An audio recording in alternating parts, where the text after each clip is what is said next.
오늘의 말씀 사도행전 18장 1절 11절 말씀 보도록하겠습니다. 한 절씩 교독하겠습니다.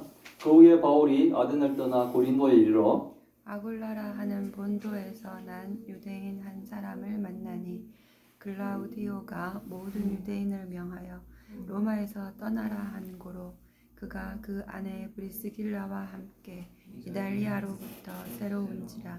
바울이 그들에게 가매 생업이 같음으로 함께 살며 일을 하니 그 생업은 천막을 만드는 것이더라. 안식일마다 바울이 회당에서 강론하고 유대인과 헬라인을 권면하니라. 실라와 디모데가 마게도냐로부터 내려오매 바울이 하나님의 말씀에 붙잡혀 유대인들에겐 예수는 그리스도라 밝히 증언하니 그들이 대적하여 비방하거늘 바울이 옷을 털면서 이르되 너희 피가 너희 머리로 돌아갈 것이요 나는 깨끗하니라. 이후에는 이방인에게로 가리라 하고 거기서 옮겨 하나님을 경외하는 디도 유스도라 하는 사람의 집에 들어가니 그 집은 회당 옆이라. 또 회당장 그리스도가 온 집안과 더불어 주를 믿으며 수많은 고린도 사람도 듣고 믿어 세례를 받더라.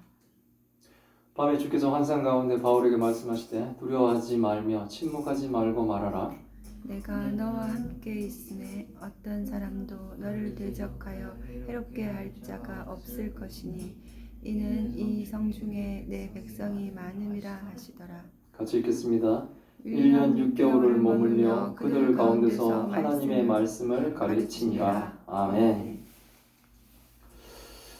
오늘의 제목은 두려워하지 말며 침묵하지 말고 말하라 라는 본문에 있는 내용이었죠. 그 말씀을 제목으로 삼아 말씀드리겠습니다. 바울은 데살로니가 사람들보다 더 너그러워 간절한 마음으로 말씀을 받고 성경 말씀이 진짜 그런가 이렇게 날마다 성경을 상고하는 이 베레아 사람들에게 복음을 전하며 많은 이 전도 열매를 맺었습니다. 그러나 데살로니가 유대인들이 끝까지 와서 또 괴롭혀서 어쩔 수 없이 또 아덴까지 내려갔죠. 아덴에 와서는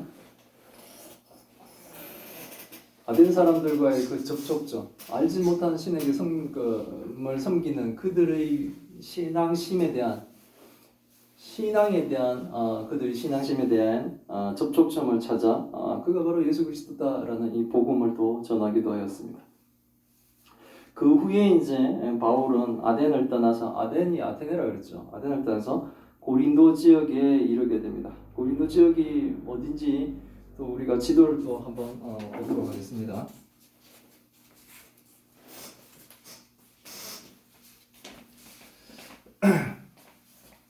계속 이게 반복을 하다 보면 저희가 이렇게 그림이 그려지는 거예요.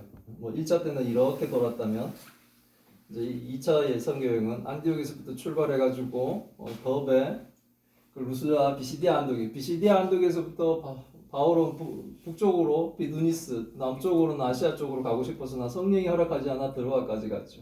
드로아에서 마게도니아의 그 청년의 환상을 보고 또 그 마게도니아로 넘어가게 됩니다. 이제 유럽에 이제 복음이 전달되기 시작하는 거죠. 그리고 그 첫성 빌립보에 가서 복음을 전하고 그리고 데살로니카로 가고 이 데살로니카에서 유대인들이 바울을 핍박하게 돼서 또 베레아로 가고 베레아에서 쭉 떨어진 이 아덴까지 왔습니다. 이 아덴에 와서 다시 이제 고린도로 넘어가게 되는 거예요. 고린도가 서쪽으로 아덴에서 보면 지도가 요 지역을 마게도니아 지역이라고 그러고 여기를 아가야 지방이라고 그러는데 이 데살로니카가 이 마게도니아의 수도라면 이 고린도는 이 아가야 지역의 수도가 되는 곳이에요. 뭔 생각했죠? 아덴에서부터 한 74km 정도 떨어져 있다고 그래요. 그러니까 그곳으로 복음을 전하기 위해서 또 바울은 또 선교지를 옮기게 됩니다. 그리스 신화에 나오는 이 고린도 그 성은 굉장히 발전되어 있어요. 그래서 그리스 신화에 나오는 바다의 신 포세이돈의 아들의 이름이라 그래요. 아들의 이름을 딴 갱그리아라는 갱그리아 바로 위쪽에 있죠. 갱그리아라고 하는 이 아시아에서 오는 배들이 정박하는 항구와 또 이탈리아 쪽에서는 배들이 정박하는 레케온 또는 레기온이라고 하는 이 항구 두 개의 항구를 가지고 있을 만큼 굉장히 성이 크니까 항구가 두 개나 되는 거예요. 그 항구가 두 개면 어떻게 되면 무역이 엄청나게 발달됐겠죠. 상업도 엄청나게 발달되죠. 그리고 또 항구 도시 그러면 뭡니까? 우리나라도 이렇게 바닷가 쪽에 가게 되면은 뭘 많이 해요? 풍요절을 막 드리고 이렇게 막 하죠. 안전한 항해를 위해서 우상을 많이 섬깁니다. 고린도 지역이 그랬어요. 고린도 성에는 아프로디테 신전이 있었어요. 아프로디테 신전을 있었는데 신전을 굉장히 음란하게 그 사람들은 섬기는 거예요. 거기에 여사제들과 음란한 막 이렇게 음란을 행하며 우상을 섬깁니다. 고린도 지역은 굉장히 부유하지만 그리고 사치와 향락 그리고 우상 숭배가 가득한 도시예요. 경제적으로는 발전을 했지만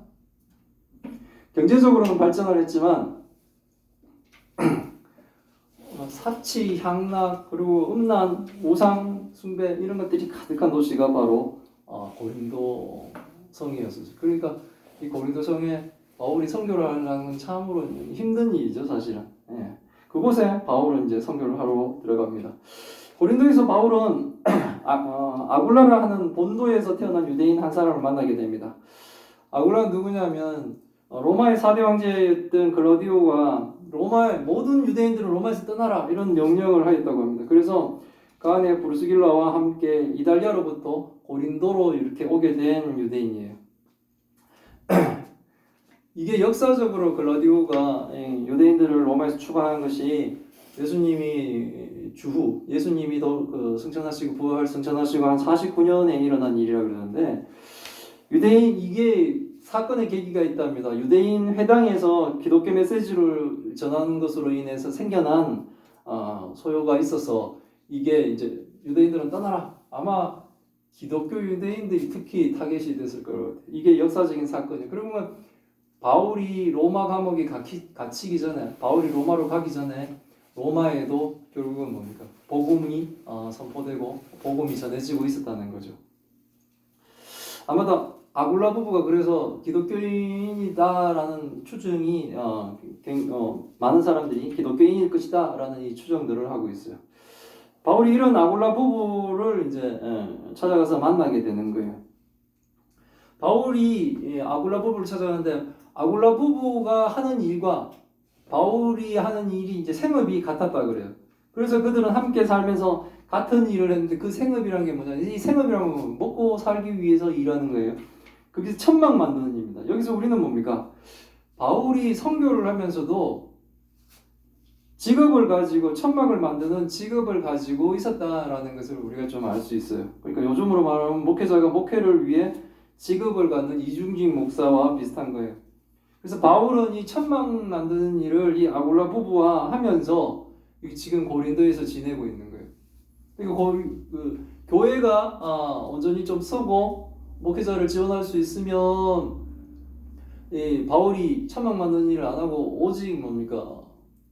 이게 사역에만 집중하겠지만 그렇지 않은 그런 상황에서는 바울이 아굴라 부부와 천막을 만들듯이 이 일을 하면서 이렇게 하나님의 일을 같이 했던 거예요. 바울은 자신의 생업을 하면서도 안식일마다 바울은 회당에서 강론하고 유대인과 헬라인들에게 권면을 하였습니다. 그때 마침 실라와 디모데도 마게도냐로부터 고린도에 도착하게 됩니다. 하나님의 말씀에 붙잡힌 바울은 고린도의 유대인들에게 예수는 그리스도다라는 것을 밝히 증언하였다 그래요. 어떤 성경학자들은 이런 얘기를 해요. 바울이 안식일마다 회당에서 이렇게 강론했음에도 불구하고 아마 어쩌면 예수 그리스도가 그리스도라는 걸 아직 확실히 밝히지는 않았을지도 모른다라는 생각을 좀 하는 거예요. 그러다가 실라와 디모데가 오므로 하나님 말씀에 더욱 잡혀서 이제는 뭐 담대하게 유대인들에게 예수는 그리스도다라는 것을 밝히 증언하였다 이렇게 말씀하시는 것도 있어요. 그러니까 어찌 보면 안식일마다 몇 주가 되겠죠. 바울이 전하는 복음의 핵심적인 예수는 그리스도라는 부분들이 드러나지 않아 어찌면 별 탈 없이 지냈을 수도 있어요. 그런데 이제 실라와 디모데가 오므로 하나님의 말씀에 더욱더 이제 붙잡힌 바울은 복음의 핵심인 예수는 그리스도다 이 말을 이제 밝히 전하게 되는 거예요. 바울의 이런 복음을 전하는 것은 이건 교회에 목사님들이 설교할 때 중요하게 생각해야 되는 건데 뭐냐면 개인의 생각과 사상을 전달하는 게 아니에요. 설교는 복음을 전하고 설교를 하는 것은 하나님의 말씀을 전하는 거예요. 그래서 하나님의 말씀에 따라 주장을 해야 되는 거예요. 나와 만약에 이것이 충돌된다? 그럼 과감하게 내 거를 버리고 하나님의 말씀에 충실해서 그것들을 주장하는 거예요. 거기에 바로 핵심 바로 예수님은 그리스도입니다 라는 거예요. 하나님의 말씀에 부딪혀 이 진리를 전하게 되니 이제는 뭡니까? 고린도 유대인들이 바울을 대적하기 시작합니다.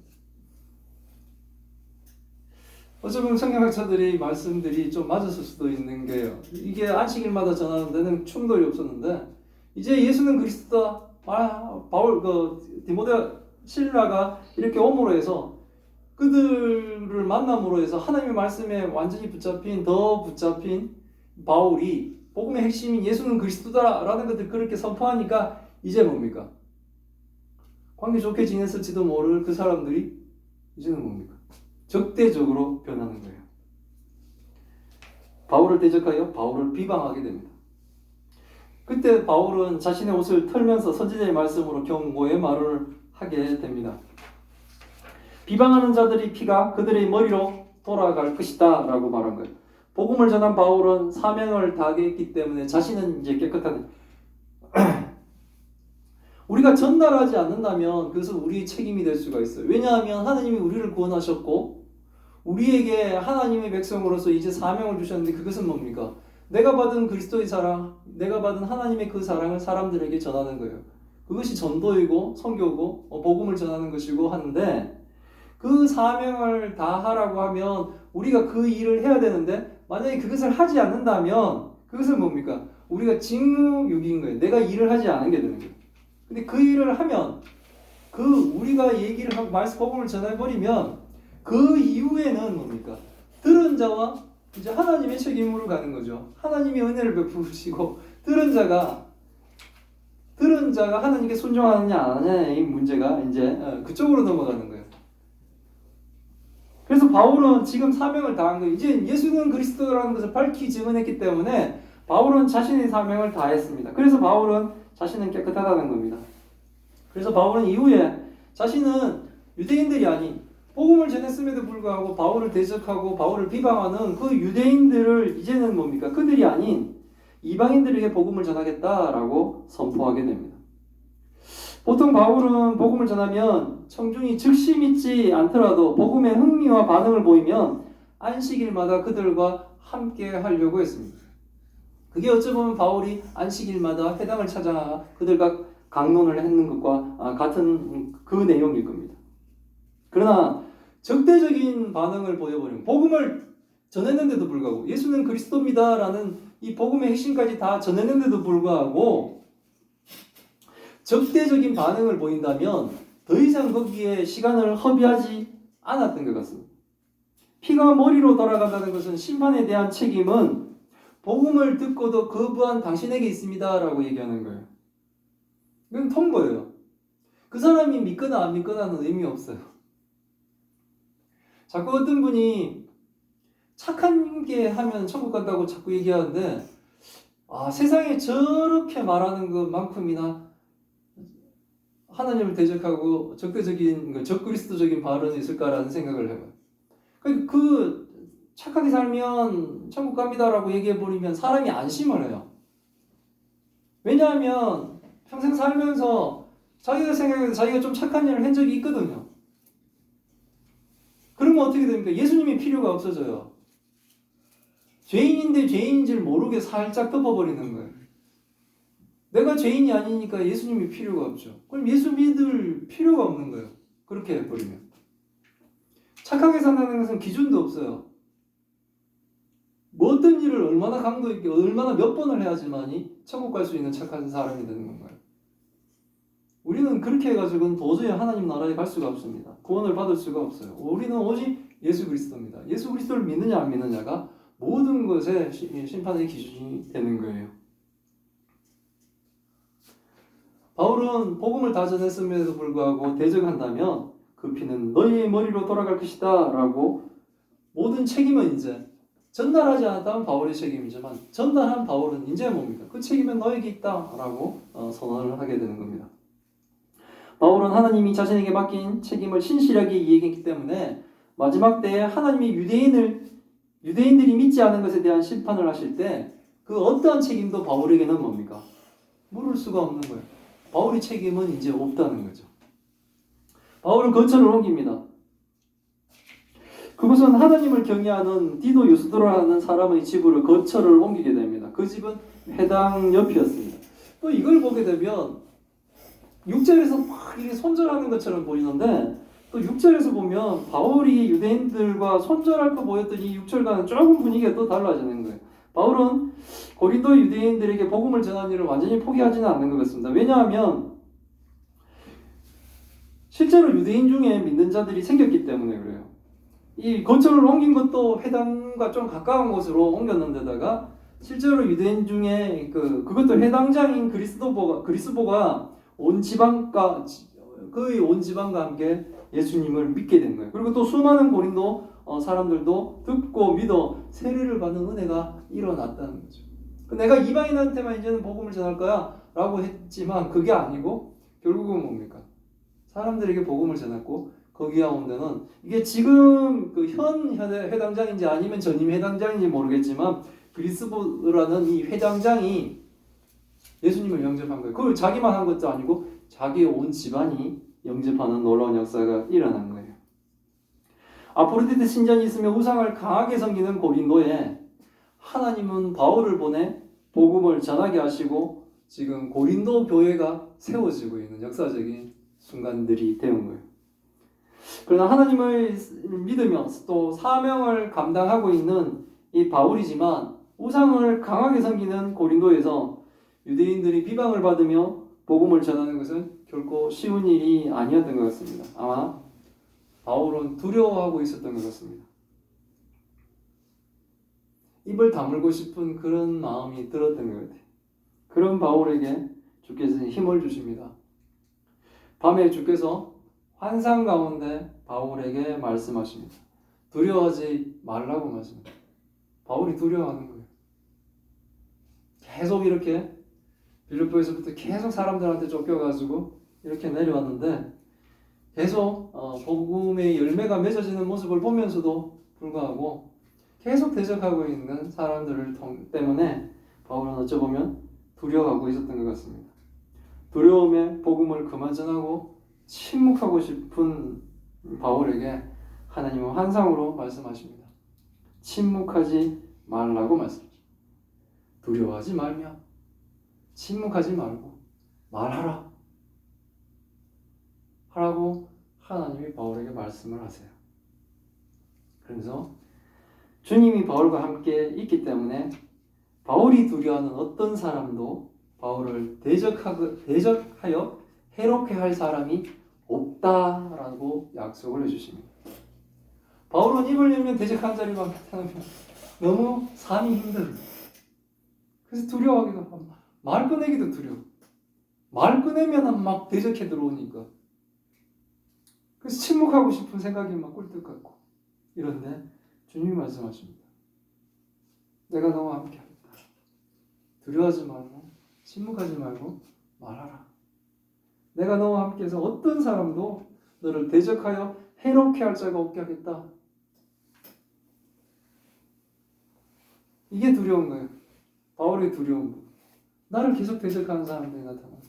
근데 너를 대적하여 해롭게 할 자가 없게 하겠다 라는 말씀을 주시는 거예요. 그러면서 이 성중에 내 백성이 많다. 그건 뭐예요? 하나님의 백성에게 복음을 전해서 그들이 하나님의 백성임을 알고 하나님 나라로 들어오게 만들어야 되는 또 사명을 가지게 있는 거예요. 자기가 괴롭고 고민하고 있을 때 자기의 가장 고민되는 부분을 해결해 주시기 위해서 주님이 환상 중에 와서 이 말씀을 하시면 바울이 얼마나 뭡니까? 힘이 날까 다시. 하나님의 이 격려가 얼마나 뭡니까? 힘이 되겠습니까? 주님은 지금 근데 바울만 격려하고 있는 게 아니에요. 주님은 오늘의 본문을 읽고 있는 모든 하나님의 백성에게 주님은 위로를 하시며 격려를 해주고 계신 거예요. 특히 저는 이 말씀이 꼭 저한테 하는 말씀 같아가지고 되게 많은 격려와 위로를 받았습니다. 이제 환상 중에 주님의 말씀을 듣고 바울이 힘을 내게 됩니다. 그래서 바울은 1년 6개월을 고린도에 머물면서, 에베소를 제외하면 바울이 1년 6개월씩 머문 이 고린도가 가장 길게 머문 곳입니다. 1년 6개월을 고린도에 머물면서 그들 가운데 하나님의 말씀을 바울은 가르치게 됩니다. 우리도 뭐 여러 가지 일들이 있겠죠. 하지만 주님을 의지하며 힘을 내길 바랍니다. 또 막 힘들어하고 막 이럴 뻔할 때 하나님 또 큰 까마귀를 보내주셔가지고 또 후원하시는 분이 또 교회를 돕게 하시고, 이런 일도 하나님 은혜 가운데 일어나는 거예요. 주님이 주님의 성도를 통해 특별히 후원금을 보내주시며 우리 교회를 격려해 주심을 통해 우리도 두려워하지 말며 침묵하지 말고 주의 복음을 전하는 교회와 성도들이 다 되시기를 기원합니다. 아멘. 아멘. 기도하겠습니다. 하나님 감사합니다. 오늘 말씀을 통해 하나님 뜻을 알게 하시니 감사드립니다. 바울이 아덴을 떠나 고린도성에 도착하여 복음을 위해 사명을 다하는 것을 배웁니다. 자신의 희생을 빈 천막 만드는 일을 하면서 안식일마다 회당에서 복음을 전하는 바울이 외롭게 보이기도 합니다. 그러나 하나님은 우상을 섬기는 고린도성 사람들과 바울을 대적하며 비방하는 유대인들에게 바울을 통해 복음을 전하는 일을 멈추지 않으심을 배웁니다. 바울이 사명을 감당하며 해당장 그리스도가 온 지방과 더불어 주를 믿고 수많은 고린도 사람들이 주를 믿고 세례를 받음에도 바울이 두려워하고 침묵하려고 하는 바울에게 하나님은 환상 중에 주의 말씀으로 힘을 주시는 것을 배우며 우리가 주를 섬기며 힘들고 어려워하는 것을 주님이 잘 알고 계신다는 것이 위로가 됩니다. 오늘의 본문으로 우리에게 힘을 주심을 감사드립니다. 주님, 우리가 두려워하지 않게 하옵시고 침묵하지 않게 하옵시고 말하게 하옵소서. 고린도에 1년 6개월을 머물며 고린도 교회를 세운 바울처럼 우리도 이 땅에 주의 교회를 온전히 세우도록 하나님 은혜를 베풀어 주옵소서. 하나님, 또 큰 병 중에 고통받고 있는 주의 딸들을 기억하여 주옵시고 주의 백성의 병들을 하나님 치료하여 주셔서 하나님의 찬송과 영광이 되는 놀라운 역사를 이루어 주옵소서. 이 모든 말씀 우리 주 예수 그리스도 이름으로 기도드리옵나이다. 아멘.